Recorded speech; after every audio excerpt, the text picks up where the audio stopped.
Halo Ibu Natasha, perkenalkan kami dari kelompok 2. Kami akan mempresentasikan hasil dari diskusi kami, yaitu adalah karya ilmiah yang berjudul Kedudukan Perempuan sebagai Penggugat dalam Perceraian, Studi Putusan nomor 13 garis miring PDT-G garis miring 2018 garis miring PN.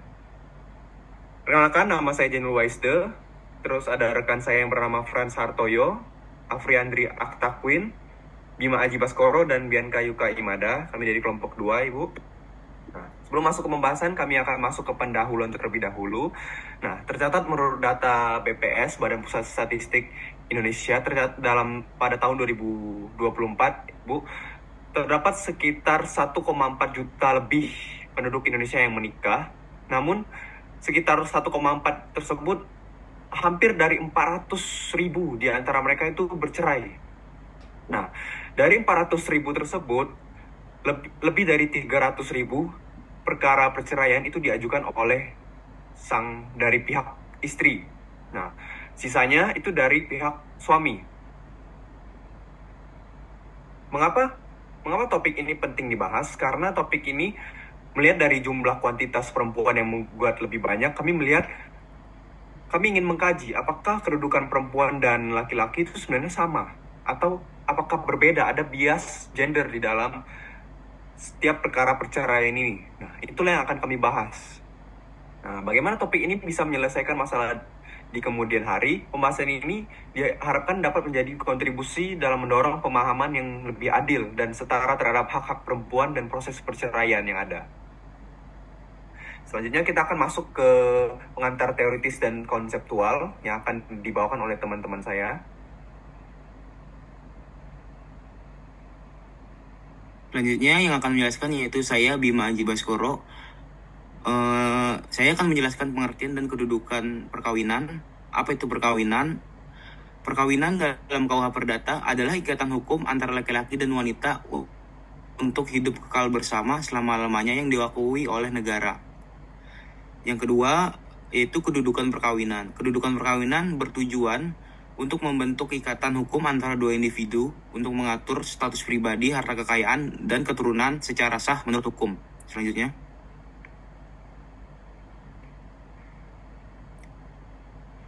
syarat sah perkawinan. Syarat sah perkawinan dibagi menjadi dua, yaitu syarat intern dan syarat ekstern. Syarat intern adalah syarat-syarat yang berkaitan langsung dengan para pihak yang akan melangsungkan perkawinan.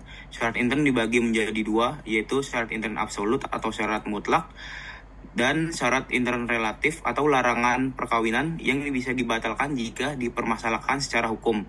Syarat intern absolut yang pertama, yaitu kedua belah pihak tidak sedang terikat dalam status perkawinan dengan orang lain.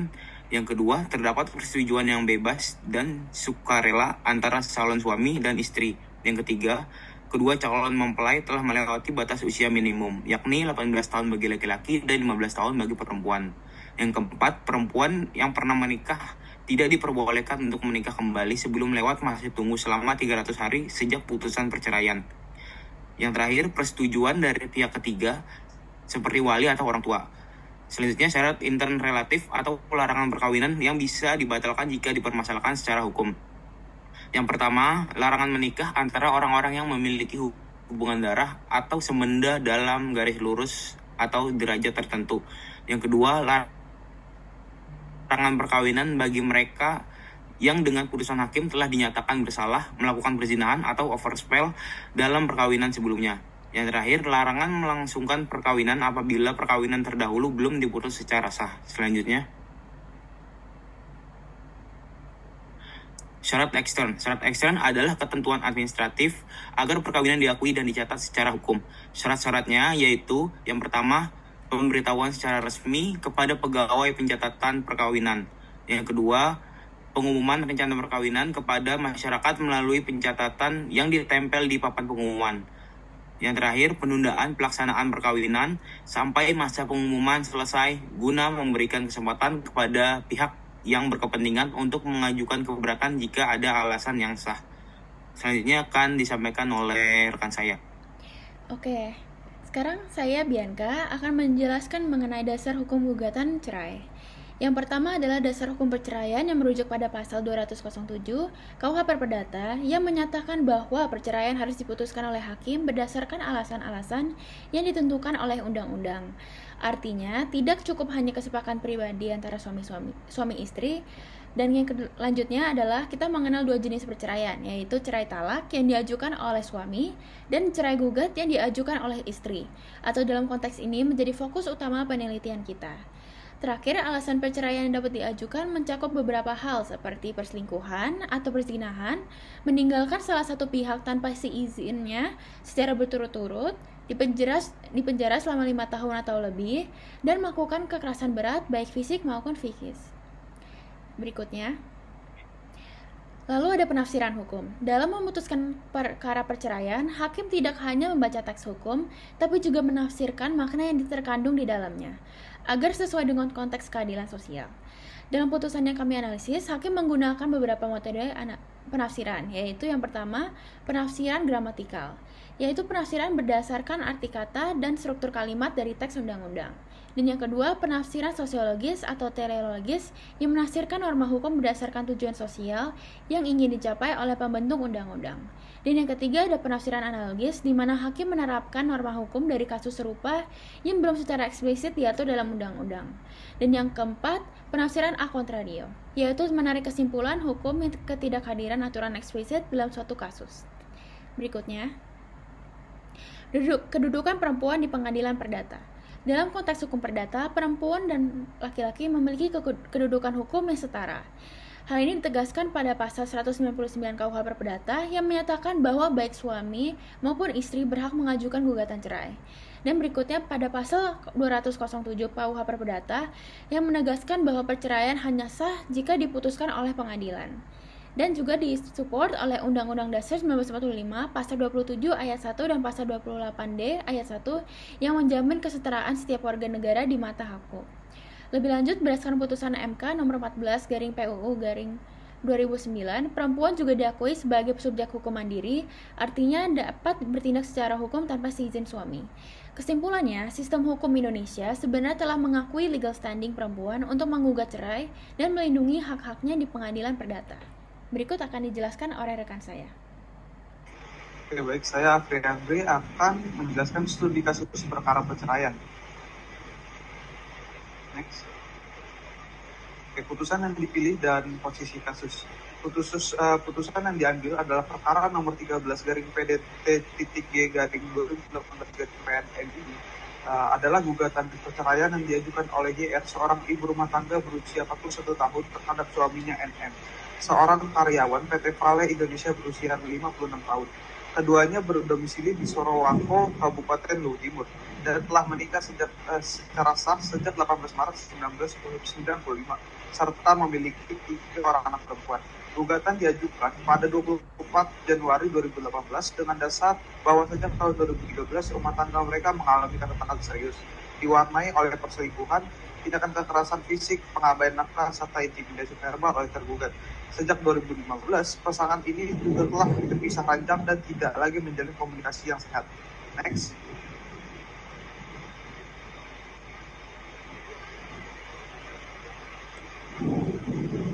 Oke, sebelum masuk ke pokok perkara, dilakukan proses mediasi pada 13 Februari 2018 oleh mediator Reno Hanggara SH. Namun mediasi gagal karena kedua pihak tetap memilih untuk bercerai. Tergugat tidak keberatan atas gugatan cerai, namun mengajukan keberatan atas nominal nafkah anak. Selama persidangan, penggugat mengajukan 5 bukti surat dan menghadirkan 2 saksi untuk menguatkan dalilnya. Majelis hakim menilai bahwa dalil-dalil tersebut terbukti secara hukum dan menggunakan penafsiran teleologis dan analogis terhadap peraturan yang berlaku. Next. Oke, di sini ada alasan penggugat mengajukan perceraian. Penggugat YR mengajukan gugatan cerai karena rumah tangganya dengan tergugat NF mengalami keretakan serius sejak tahun 2013. Beberapa alasan utama yang menjadi dasar gugatan adalah 1. Perselingkuhan. Tergugat menjalin hubungan asmara dengan perempuan lain bernama Nada yang bahkan dibawa tinggal di rumah bersama. 2. Pelecehan. Tergugat diduga pernah berupaya melakukan tindakan tidak senonoh terhadap adik sepupu penggugat. 3. Tidak memberikan nafkah sejak Januari 2015. Tergugat tidak lagi memberikan nafkah secara lahir kepada keluarga. 4. Penggunaan uang secara tidak wajar. Tergugat sering mentransfer dana dalam jumlah besar ke pihak ketiga yang diduga adalah perempuan lain. 5. Kekerasan dan intimidasi. Penggugat mengalami kekerasan fisik dan tekanan psikologis akibat intimidasi verbal dari tergugat. Yang terakhir, pisah ranjang dan tidak ada komunikasi. Sejak awal tahun 2015, mereka sudah tidak lagi tinggal serumah dan tidak menjalin komunikasi yang sehat. Next.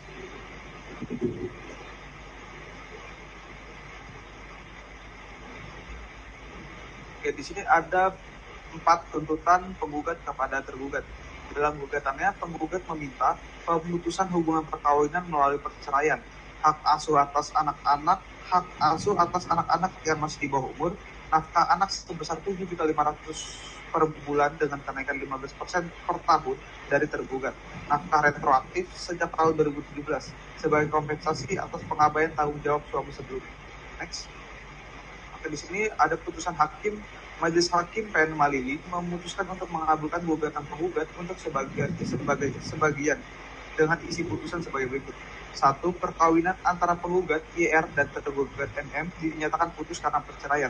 Hak asuh 2 anak yang masih di bawah umur diberikan kepada penggugat karena tergugat dinilai tidak layak menjadi panutan dan terbukti melakukan kekerasan fisik. Tergugat dihukum untuk membayar nafkah sebesar Rp7.500.000 setiap bulan kepada kedua anak tersebut. Tuntutan nafkah retroaktif sejak tahun 2017 ditolak karena ketentuan tersebut hanya berlaku setelah putusan memperoleh kekuatan hukum tetap. Hakim juga menggunakan penafsiran teleologis dan analogis terhadap ketentuan hukum, khususnya pasal 19 huruf F PP nomor 9 tahun 1975, dengan memperluas makna meninggalkan, mencakup tidak hanya fisik, tetapi juga tanggung jawab nafkah lahir dan batin. Selanjutnya akan dilanjutkan oleh rekan saya. Ya, selanjutnya akan dijelaskan oleh saya, Frans Hartoyo, yaitu tentang analisis putusan hakim. Di mana dalam kasus ini, hakim menerapkan metode penemuan hukum refinding melalui penafsiran gramatikal dan sosiologis guna menegakkan keadilan substantif dalam perkara perceraian. Hakim mengacu pada ketentuan pasal 19 huruf B Peraturan Pemerintah Nomor 9 Tahun 1975 tentang pelaksanaan Undang-Undang Nomor 1 Tahun 1974. Putusan ini sekaligus mencerminkan penerapan prinsip keadilan substantif, yakni bahwa hukum tidak semata-mata dipahami secara tekstual, tetapi juga harus menyentuh rasa keadilan masyarakat dengan memperhatikan situasi konkret yang dihadapi para pihak. Dengan demikian, meskipun tergugat secara fisik tidak meninggalkan rumah, namun ia secara nyata telah mengabaikan kewajibannya sebagai suami dan ayah, yang secara hukum dinilai telah memenuhi unsur perceraian. Selanjutnya, pertimbangan hukum yang digunakan oleh hakim, yaitu dalam pertimbangannya, hakim menggunakan metode penemuan hukum refinding melalui beberapa penafsiran, yaitu penafsiran gramatikal, di mana hakim melakukan pendekatan gramatikal dengan merujuk pada Kamus Besar Bahasa Indonesia (KBBI) dalam menjelaskan makna kata meninggalkan yang menjadi unsur yang sangat penting dalam kasus ini. Penafsiran sosiologis, yaitu dalam hal ini hakim menilai bahwa keengganan atau kegagalan tergugat dalam memenuhi kewajiban nafkah terhadap penggugat selama bertahun-tahun telah menimbulkan penderitaan lahir dan batin, serta ketidakseimbangan dalam hubungan rumah tangga yang seharusnya bersifat timbal balik. Selanjutnya adalah ada kesesuaian dengan prosedur hukum, yaitu dari hasil analisis yang kami telah analisa, semua kesesuaian prosedur hukum telah sesuai dengan apa yang seharusnya, seperti pengajuan gugatan yang sudah sesuai prosedur, segala proses persidangan yang telah ditempuh, diskresi yudisial yang sah secara hukum, pendekatan sosiologis yang tidak menyalahi prosedur, berorientasi pada keadilan substantif, dan juga penegakan hukum yang tidak mekanistik. Selanjutnya, apakah putusan sudah sesuai dengan hukum yang berlaku? Ya, tentunya semua putusan telah sesuai dengan hukum yang berlaku, yaitu sesuai dengan hukum kekuasaan kehakiman. Putusan hakim pun mengacu pada undang-undang yang ada, sesuai dengan Undang-Undang Perlindungan Anak khususnya tentang hak asuh. Lalu yang terakhir adalah putusan sudah sesuai hukum dan sah secara prosedural maupun substansial. Selanjutnya akan dilanjutkan oleh Bianca. Oke, saya akan kembali menjelaskan tentang saran dari kami. Yang pertama adalah penguatan perlindungan hak ekonomi perempuan pasca perceraian. Tentunya perlu ada kejelasan dan konsistensi dalam pemberian hak ekonomi perempuan seperti nafkah, serta pembagian harta bersama yang seringkali diabaikan atau tidak ditegaskan secara rinci dalam putusan. Dan hakim seharusnya lebih eksplisit dalam mengatur kompensasi ekonomi demi menjamin keadilan substansif bagi perempuan yang berada di dalam posisi rentan. Dan kedua adalah perluasan pemahaman makna peninggalkan secara sosiologis dan fungsional. Penafsiran terhadap frasa meninggalkan tidak boleh semata-mata dimaknai secara fisik. Dan kami menyarankan agar peradilan mengakui praktik penafsiran fungsional seperti dalam kasus ini sebagai bentuk respons terhadap disfungsi peran dalam rumah tangga. Baik, sekian dari presentasi kami. Terima kasih sudah mendengarkan dan meluangkan waktu mendengarkan presentasi kami. Tuhan memberkati. Terima kasih.